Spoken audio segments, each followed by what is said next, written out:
오늘은 간절함이 필요합니다 라는 제목으로 말씀 나누도록 하겠습니다. 오늘 말씀은 예수님께서 여리고에 가까이 가셨을 때 일어난 일입니다. 한 눈먼 사람이 길가에 앉아 구걸을 하다가 사람들이 웅성거리는 소리, 많은 사람들이 움직이는 발소리를 듣게 되죠. 그래서 지나가는 사람들에게 물어봅니다. 무슨 일입니까? 그러자 사람들이 대답해 줍니다. 나사렛 예수가 지나가신다고. 그러자 그 사람이 갑자기 소리를 치기 시작합니다. 다윗의 자손 예수여 나를 불쌍히 여겨 주옵소서. 다윗의 자손 예수님 나를 불쌍히 여겨 주시옵소서 라고 소리를 치는 겁니다.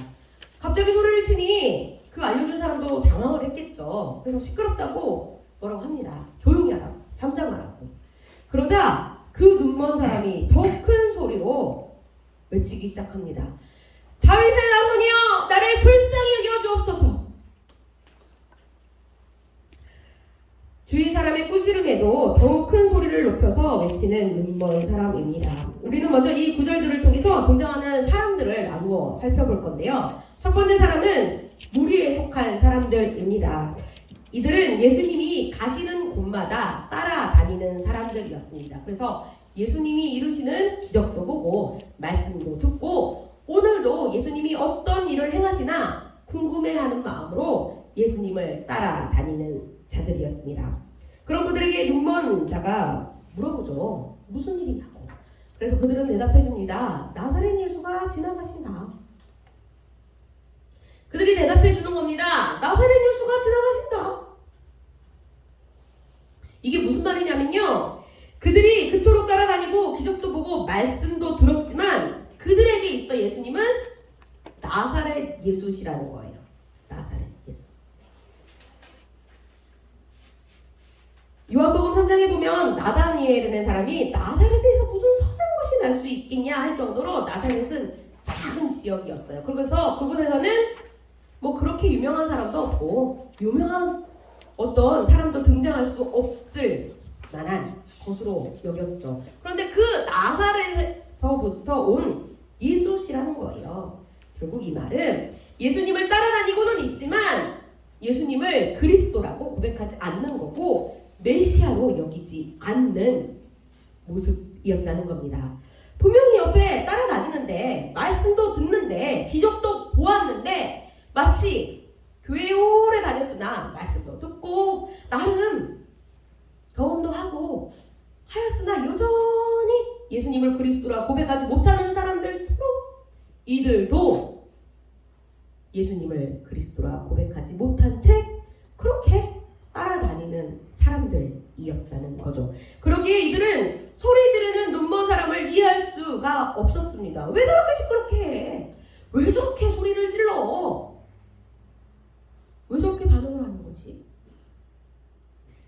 그러니 그들이 할 수 있는 행동이라고는 눈먼 자를 향해 도리어 시끄럽다고 조용히 하라고 나무라는 것밖에 할 수 없었습니다.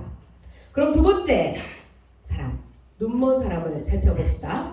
그는 앞을 볼 수 없는 맹인입니다. 언제부터 맹인이 되었는지는 알 수 없습니다. 그러나 우리가 오늘 말씀에 기록된 대로 그의 일은 알 수가 있죠. 그는 길가에 앉아서 구걸하는 자였습니다. 구걸하는 자, 즉 거지였습니다. 거지라는 것만으로도 사람으로서 참으로 낮고 비참한 위치에 있는 자인데 앞까지 못 본다 하니 참으로 그보다 기구한 인생이 어디 있겠습니까? 그런데 그가 소식을 듣게 되는 겁니다. 나사렛 예수가 지나가신다는 소식. 그러자 그가 외치기 시작합니다. 다윗의 자손 예수님 나를 불쌍히 여겨 주십시오 하고요. 뭐라고 외쳤다고요?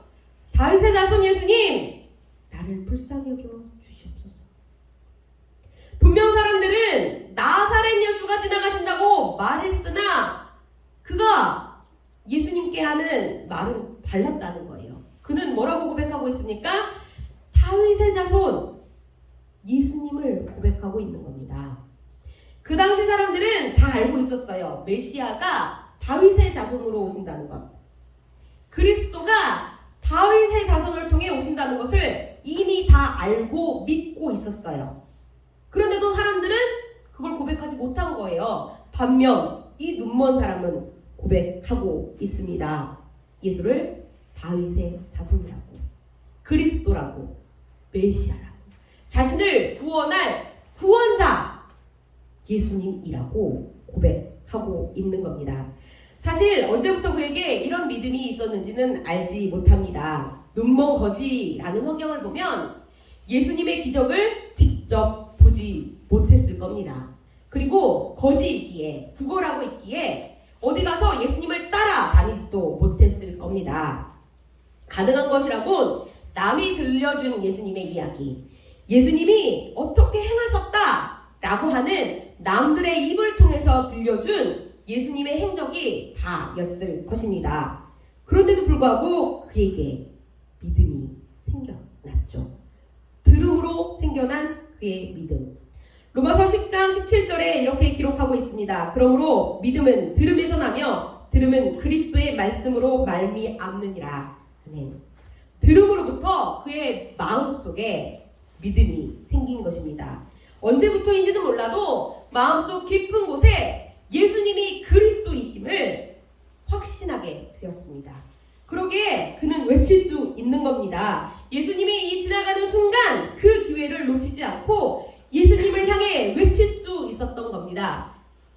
다윗의 자손 예수님이라고. 오늘 예배에 오신 여러분들 먼저는 잘하셨습니다. 믿음은 들음에서 납니다.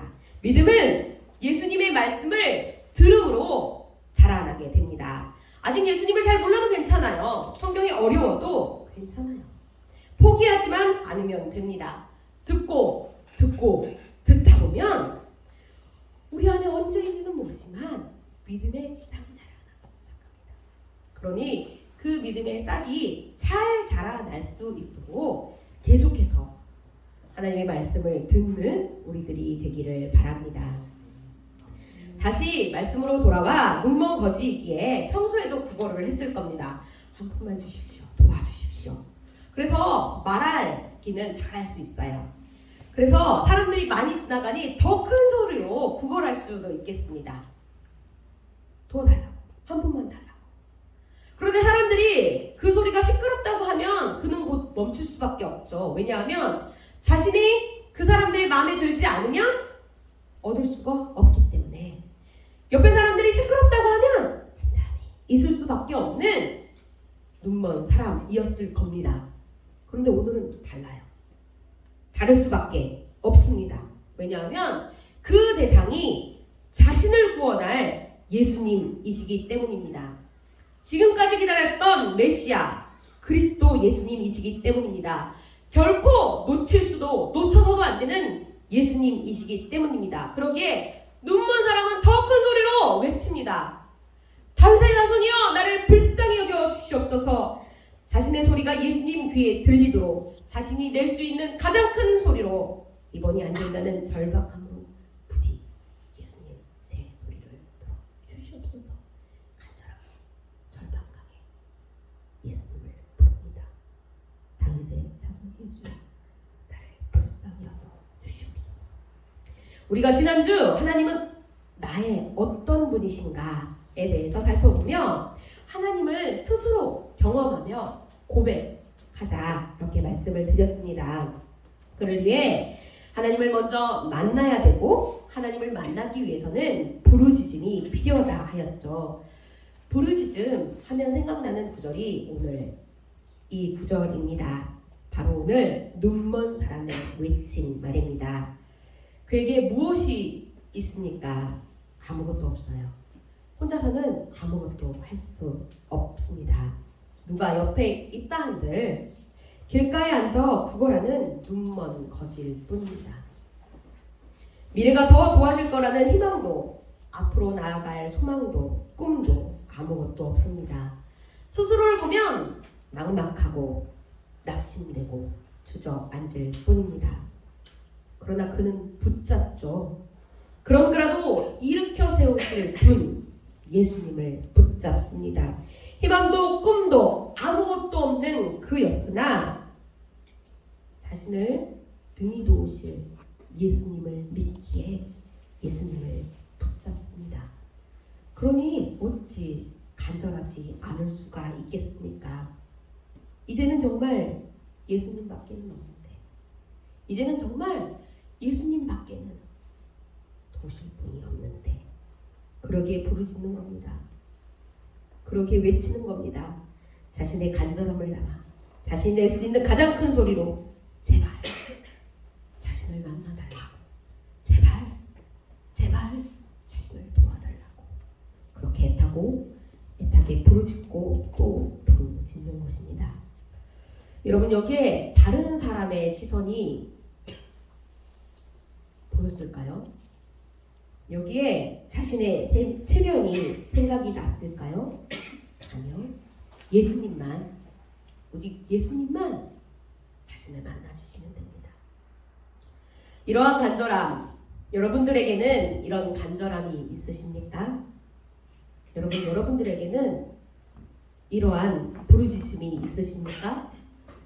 왜 하나님이 여러분들은 만나주시지 않으실까요? 왜 하나님이 여러분의 기도를 들어주시지 않는 걸까요? 이런 간절함이 없어서이지는 않을까요? 이런 부르짖음이 없기 때문은 아닐까요? 여전히 다른 사람의 시선을 생각하고 나의 체면을 중시하기 때문은 아닐까요?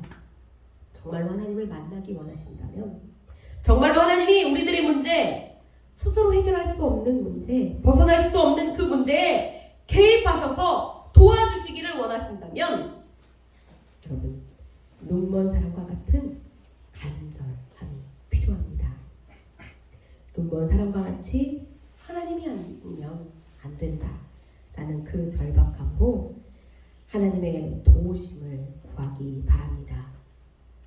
간절함으로 주님을 구할 때 우리 주님 우리를 만나 주십니다. 40절과 같이 예수님께서 걸음을 멈추시고 41절과 같이 내가 네게 무엇을 해주기를 바라느냐 라고 물으실 겁니다. 그리고 내가 눈을 뜨길 원합니다 라는 그 눈먼 사람의 구함에 42절 눈을 떠라 내 믿음이 너를 구원하였다 하신과 같이 우리 주님 우리에게 물으시며 우리가 구하는 모든 것들, 우리의 모든 문제들을 해결해 주시며 능히 우리를 건져내 주실 것입니다. 그러니 여러분, 간절함으로 주님께 나아갑시다. 주님 만나고 싶습니다. 주님, 저에게 이런 문제가 있습니다. 주님, 저를 도와주십시오. 살려주십시오. 오직 주님만 나를 도우실 분으로 붙잡고 주님 의지하며 그렇게 간절함으로 주님을 찾는 자들 되기를 바랍니다. 오늘 찬양할 텐데요. 오늘은 찬양을 부르며 함께 기도하고 싶습니다.